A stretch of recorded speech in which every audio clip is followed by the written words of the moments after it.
So we're presenting to you a book and an edited collection that we've been working on, which is coming out on Palgrave in the next few months, hopefully, entitled Global Dance Cultures in the 1970s and 1980s.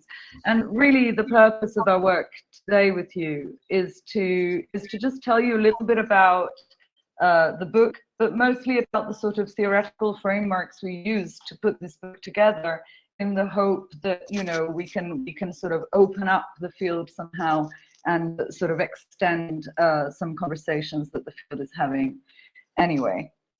The scope of analysis of our book is thusly. I'm just going to run through some of these concepts, because really this is really what the book sort of embarked on as you know, this is why we made the book. There's also a kind of ideological underpinning of the book. So we look at disco's adoption of different forms, meanings, and functions, cultural functions, social functions, as it was adopted and reimagined outside of its Anglophone manifestation. So this is a book that really sort of skips Anglophone disco, which has been the subject of much scholarly analysis, finally, I have to say, because it was a music that took a long time to be taken seriously. And really what we're looking at is the ways that disco shifted outside of the Anglosphere, sometimes in really radical and unexpected ways. So we wanted to look at the transformation, permutation of a genre, especially a genre that is so sort of culturally significant in the sort of history of culture. We wanted to look at the cultural and commercial infrastructures that disco traveled through as it left the Anglosphere. So again, this is about sort of economics as well as sort of different sort of cultural meanings. We want to look at the forms, styles, and traditions it absorbed. And this is also, you know, quite interesting to look at how over the years disco was sort of remanaged and remixed with whatever sort of cultural humus it came into contact with, which again yielded very interesting treasures musically as well as culturally and socially. The ways in which it located itself on cultural mainstreams or undergrounds, and Alexei there finished his presentation by sort of saying, oh, you know, like disco as a genre as we know it is actually, you know, comes from a very underground scene, which becomes suddenly extremely mainstream around 1979. And we were interested in how that works outside of the Anglosphere, outside of New York, but also at how, you know, how the very concept of mainstream and underground is renegotiated outside of Anglophone scholarship, and how, and also I should say, you know, how something might be seen to be automatically underground because it isn't Anglophone. So this is a sort of problem, a tension we've been working with. Links to parallel artistic phenomena in different countries and situations, links to distinct sexual and racial politics and lifestyles, which is a key word for us, and links to spaces of the social city and of the built environment. Just to make that make sense, I'm just going to show you the table of contents. Obviously, I'm not going to talk you through this whole thing, but you can have a look at it a little bit yourselves and see how the sort of the scope of the book is very wide. It's archival.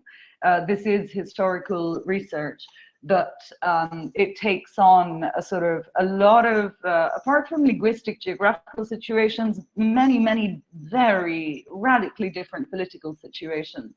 And it's quite interesting to see how things that we perceive as givens about disco are reconfigured at each turn.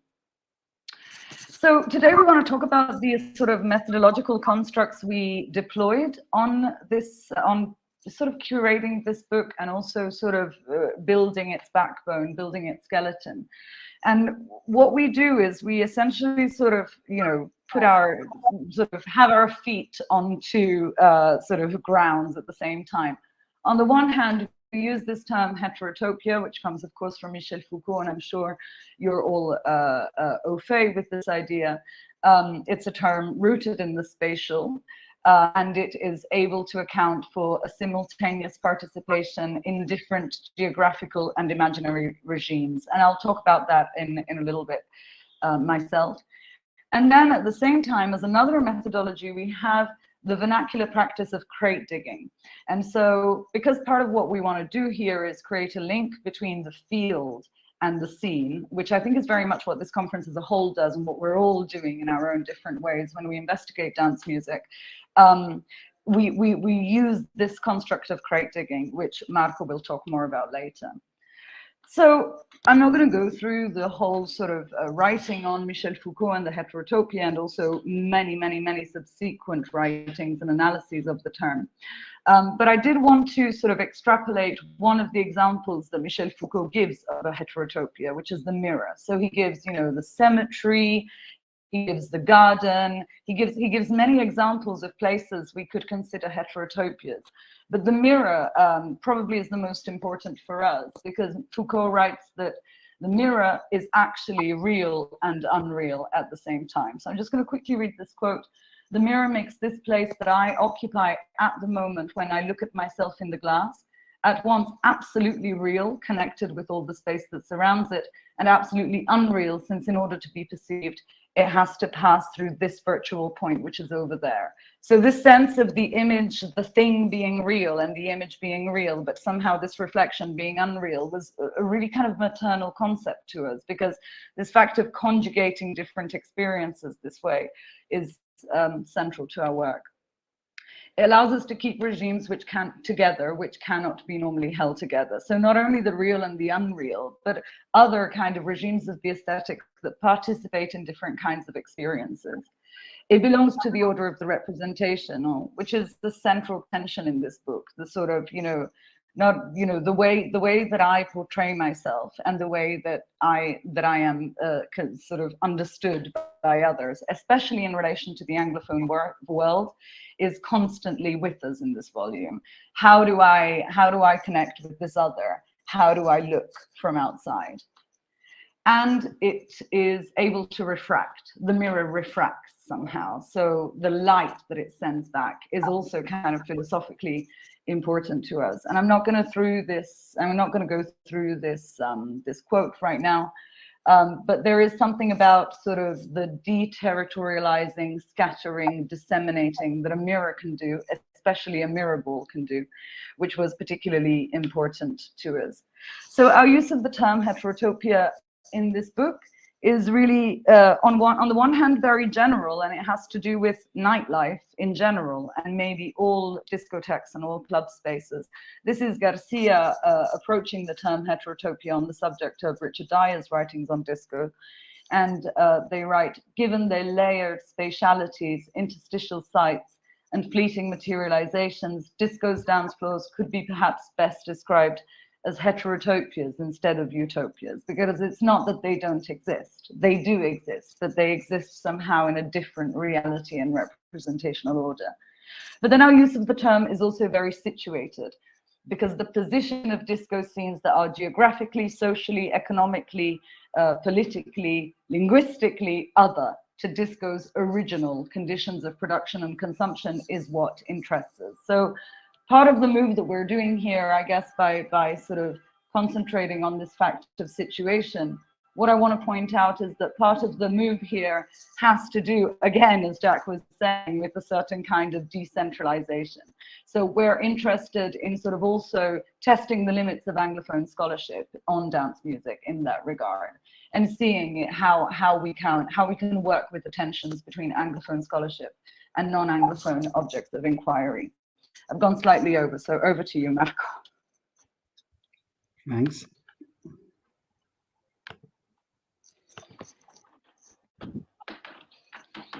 Hi, you see my screen, yes? Yes, okay. Marko. Okay, great. Just a second. Okay, so as Flora said, we kind of want here to present more this methodological theoretical framework of this volume that will hopefully be out by the end of this year. And I'm going to speak about this second epistemological concepts around which we kind of structure this volume, and which through the lenses of which we kind of process these peripheral disc scenes. One aside. So not only the composition, not only our authors' backgrounds, but also Flora and I kind of represent the kind of interdisciplinary, I would say, composition of this volume. We are both kind of trying to act within our own local national context, but also within the Western Anglophone academia. So why crate digging is important is because actually through crate digging, we became aware of the existence of these non-Western disco scenes. So what is actually crate digging? Crate digging is a practice of picking through stashes of old records in search of some... Sorry? Sorry? Is everything okay? Yes, yes, Marko. Maybe someone... Okay. Just... It's okay, you can go. Okay. As I said, it is a practice of picking through stashes of old records in search of some valuable musical artifact, musical expression that remained under the radar, that remained beyond the prevailing musical canon, but is recognized by diggers, by crate diggers, as valuable in certain aspects. So crate diggers, and my background is history, and I approached the practice also from historical standpoint. They act as kind of DIY archivists and also historians to uncover previously either unknown music, unrecognized, underappreciated music, to establish new musical narratives. They expand our knowledge of existing scenes. They safeguard primarily a non-Western musical heritage. So what is the origins of digging? It goes back to the late 1970s, to this community of hip-hop DJs who search for breaks, and they turn this digging into breaks into kind of basis of new musical aesthetics. And this was a new aesthetical approach to musical heritage that was, and this is important, that was led by criteria that is not customarily and that not usual in musical criticism. Primarily, there are rhythmic qualities and applicability in sets. So in the mid-1990s, the digging spread to new musical terrains, to new genres. They also, instead of just searching for particular breaks, diggers came to appreciate whole tracks, whole musical traditions and genres. And as such, it overlapped with the practice of rare grooves collecting. This in particular is kind of important for digging because first, there is an overlap between diggers and DJs, and disco as a dance music obviously made it kind of fitting to reappear in DJ sets, in mixes.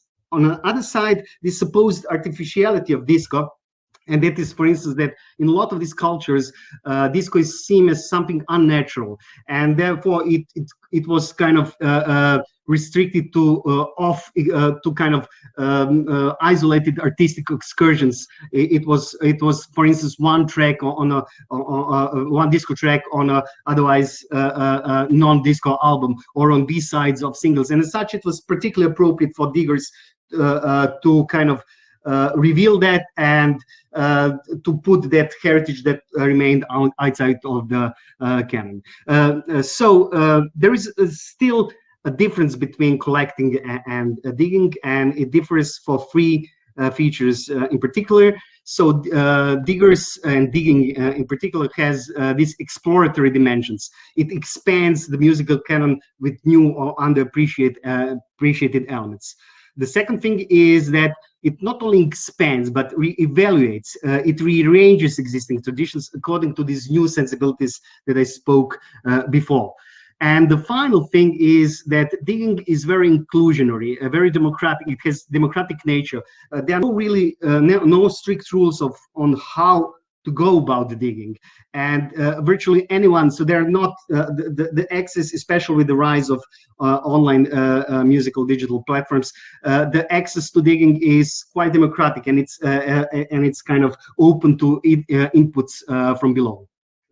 So why diggers in particular focus on non-Western music? And this is kind of obvious for the reasons that it presented kind of this rich unknown territory they could kind of make links. It was kind of strange, exotic music, but still there were some elements that could connect to this traditional genre trajectories.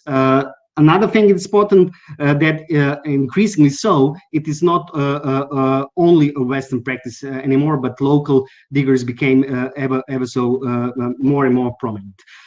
There is the criticism towards digging as basically as reproducing discursive mechanism of colonialism. So this is basically Western digger would, there's this figure of Western explorer who kind of finds new music, but only to the Westerners, not actual music, and it also kind of others this unknown music. However, there is certainly some merits in this criticism, and one has to have that in mind. But still, there are important benefits of digging, and this is that diggers really recontextualize this music.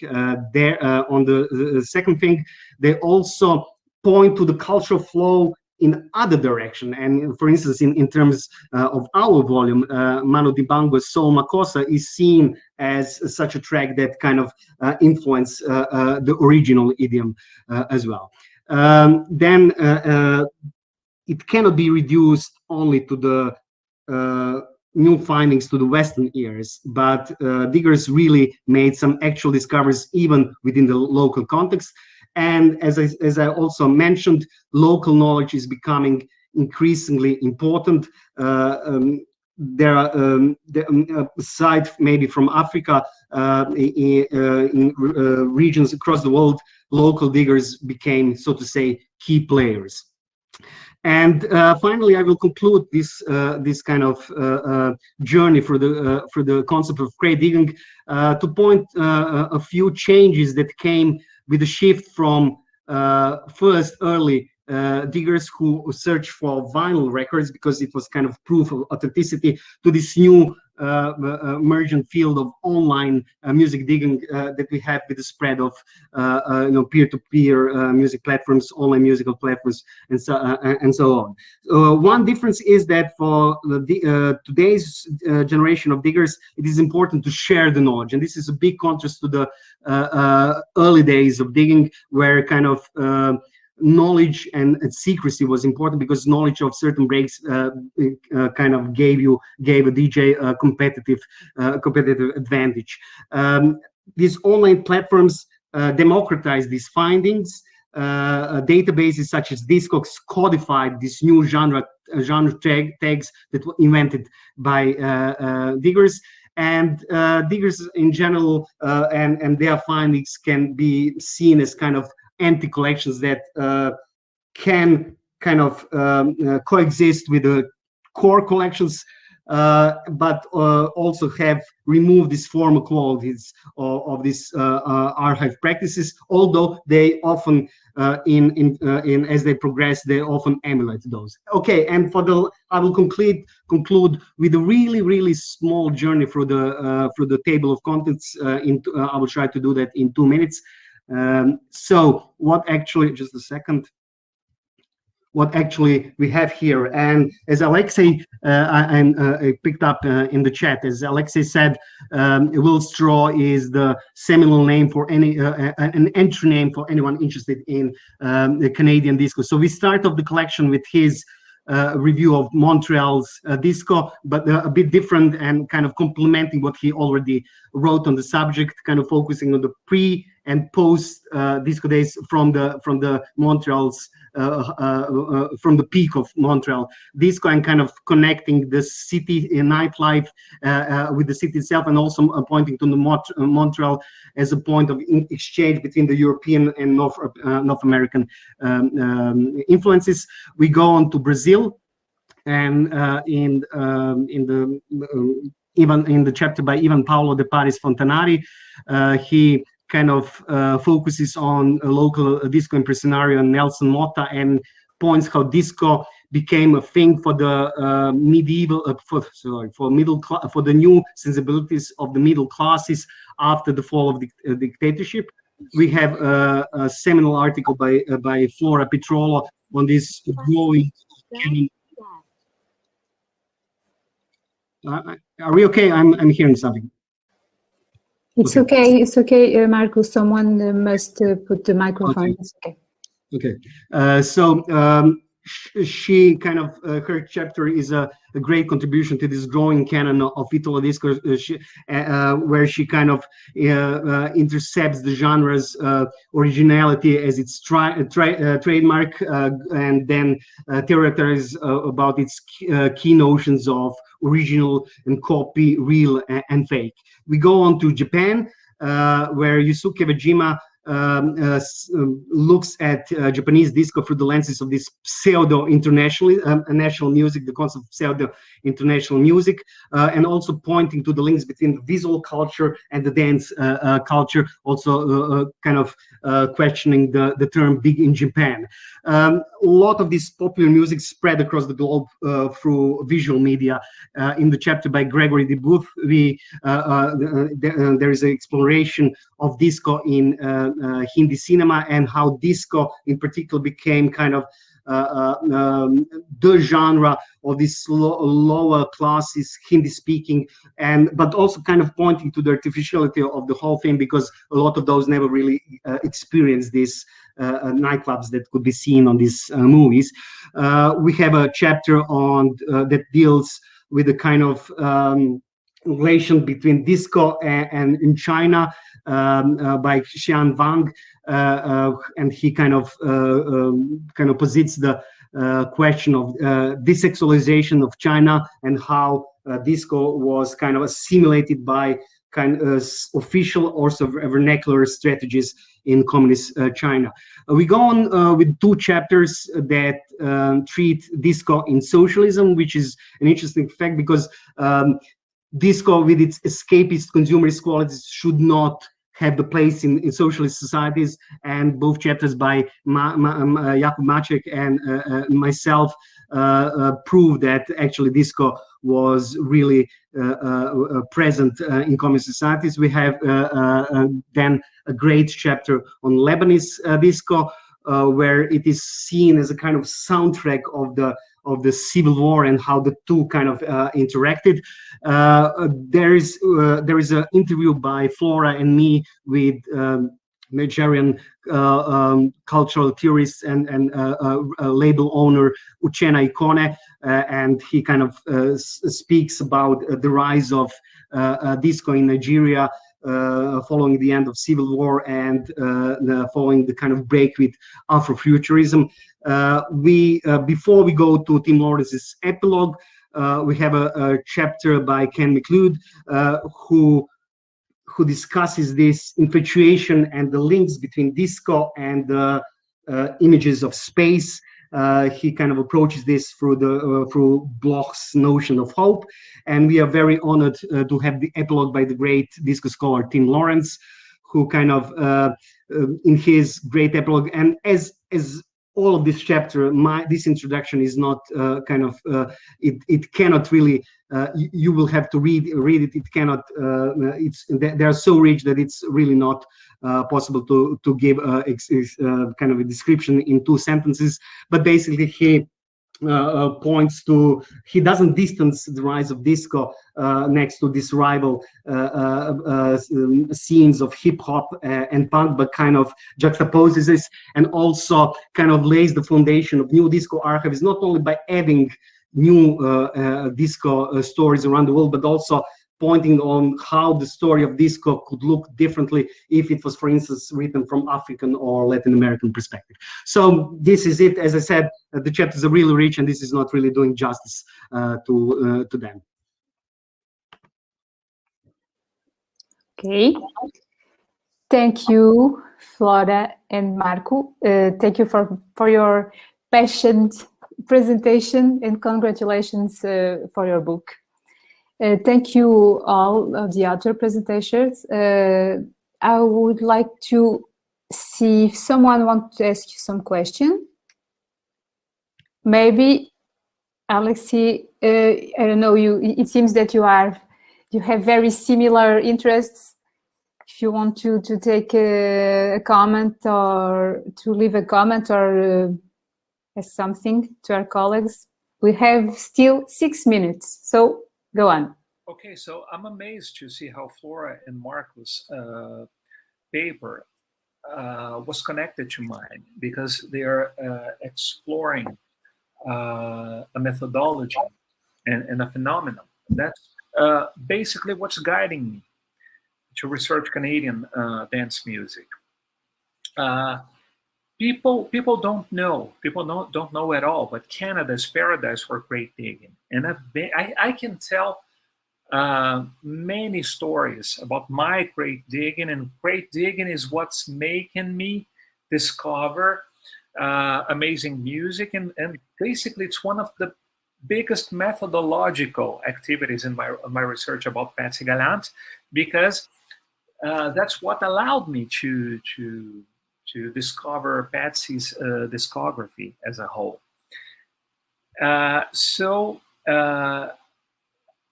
I came from Brazil, and I've been involved with dance music scenes for 30 years, I think. And I'm a former Red Bull Music Academy participant. So I was taught by a few masters on crate digging.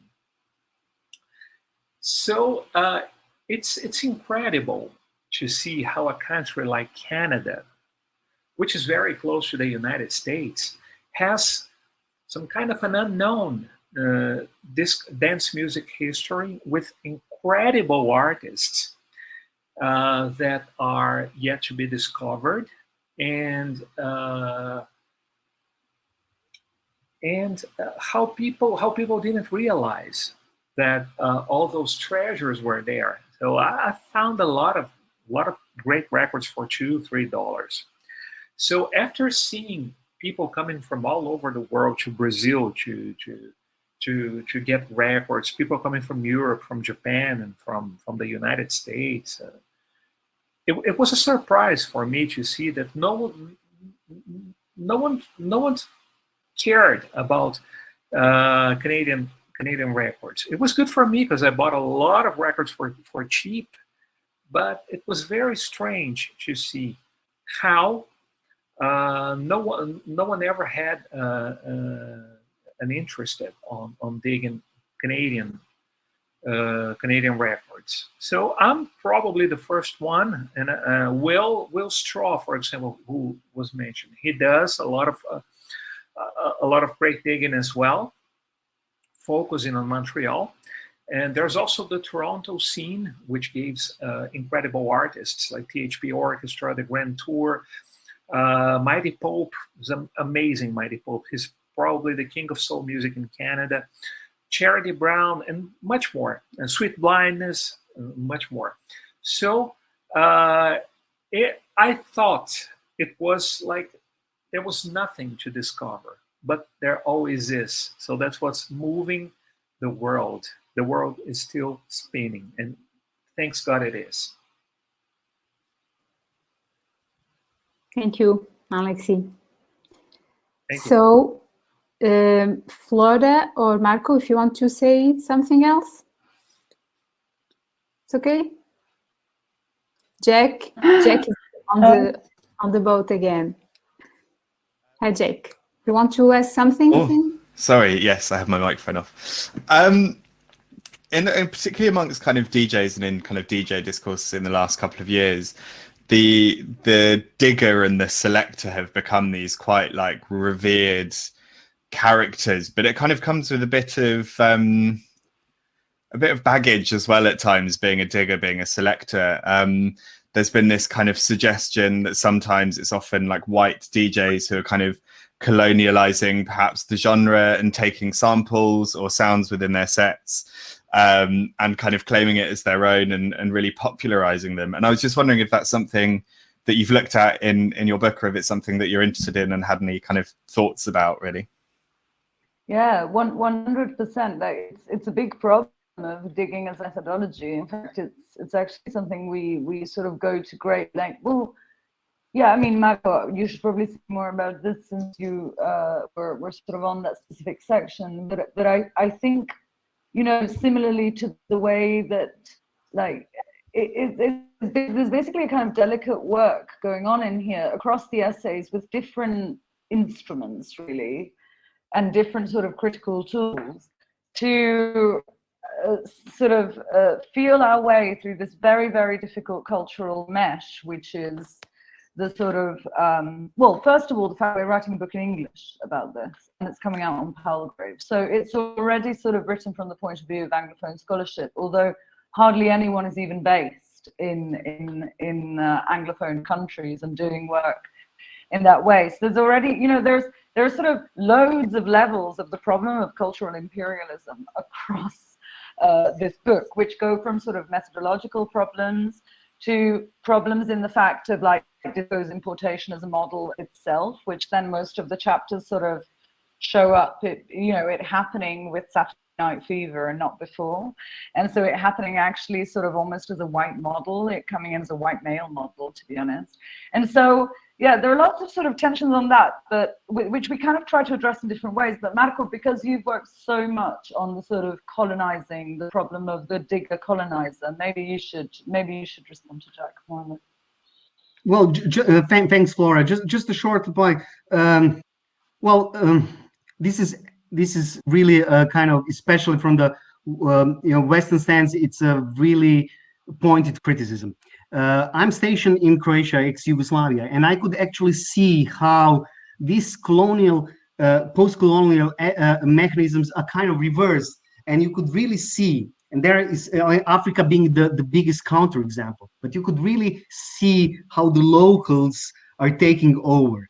And even in, for instance, where the Westerners were first to map out, for instance, in Hungary, the new, this kind of strange but yet kind of familiar music. It's again the locals that are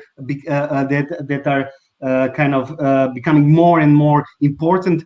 And I really think, and I really hope that this is a kind of thing that will progress. And just another thing which I think is very important for this book, because both when you look at our contributors, so Flora and I, we really wanted to make, and hopefully we did, a scholarly academic book. And hopefully there are very valuable points from different methodologies, because it's more, as Flora put in the direction, a set of guided tours for these different scenes. However, we wanted to really bridge, and this is not just saying, to bridge the kind of what we feel can be sometimes a gap between the scene and the field.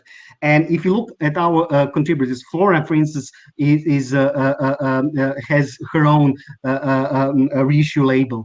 Uchena Icona, another one. Tim also curated these compilations that complemented his disco volumes. And then our contributors on Lebanese disco, they have their own thematic Lebanese parties. So we wanted to actually also write a book that is that will be interested also for music lovers, basically, not necessarily those that only view it from academic perspective. Although this is not, we try to have both. This is just a thing that I wanted to stress, and that we kind of work hard and also carefully picked our contributors to kind of to fit this to realms. And I think maybe Flora, you wanted to say something after with regards to what Alexei said, or? No, I think I'm cool. It's 3 minutes, but I'm aware of time, so maybe not. I mean, this conversation could go on forever, right? So